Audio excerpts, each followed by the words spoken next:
So, my name is Nicolás Salcedo. I'm going to be speaking a bit specialty coffee, which probably most of you are already asking yourself, what do you mean with specialty coffee? So, let's get to it. Well, before opening the floor, I want to ask a question. Who of you likes coffee? Woo! Yeah. Who of you knows how a coffee cherry looks like?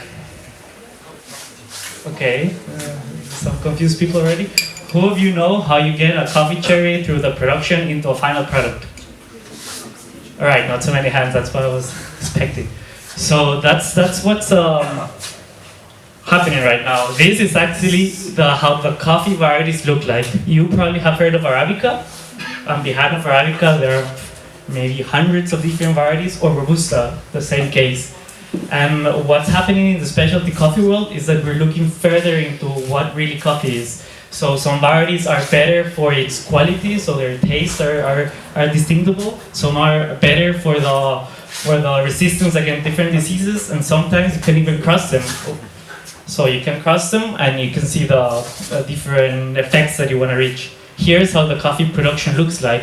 So you start from the plant, you set it into a mill, then you dry the coffee, you roast it, and drink it. That's like very broadly how the production looks like. And here are some facts about coffee that probably you already know. It's the second most traded good after oil. In Germany, in average, coffee is consumed more than beer. It's pretty big one.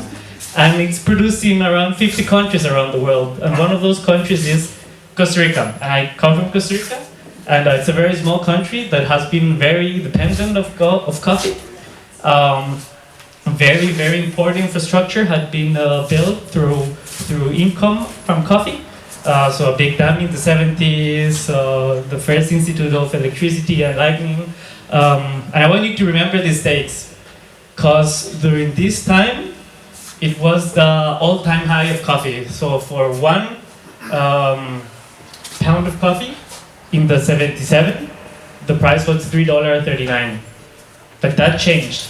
And today, the price has dropped to 0.94.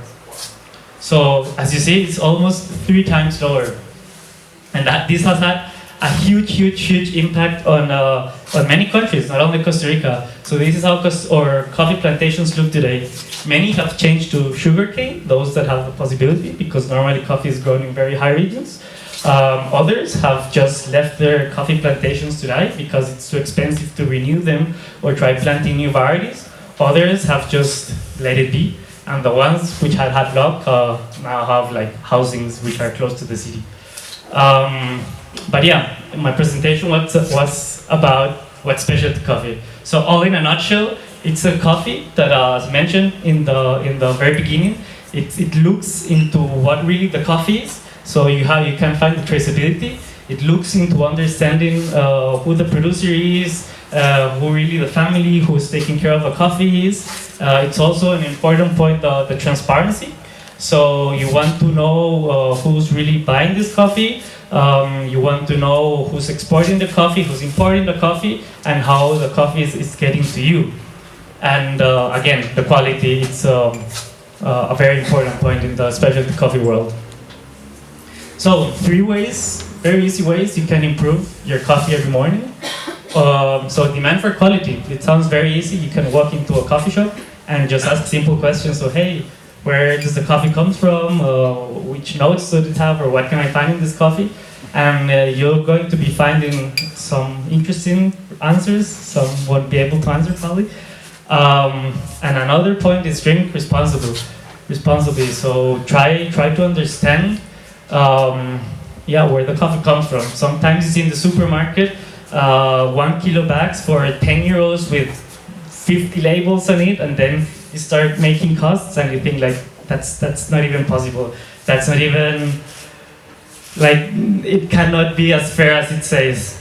And then a big thing that you can do to help this industry and many countries and many producers and many families behind this is to share this message.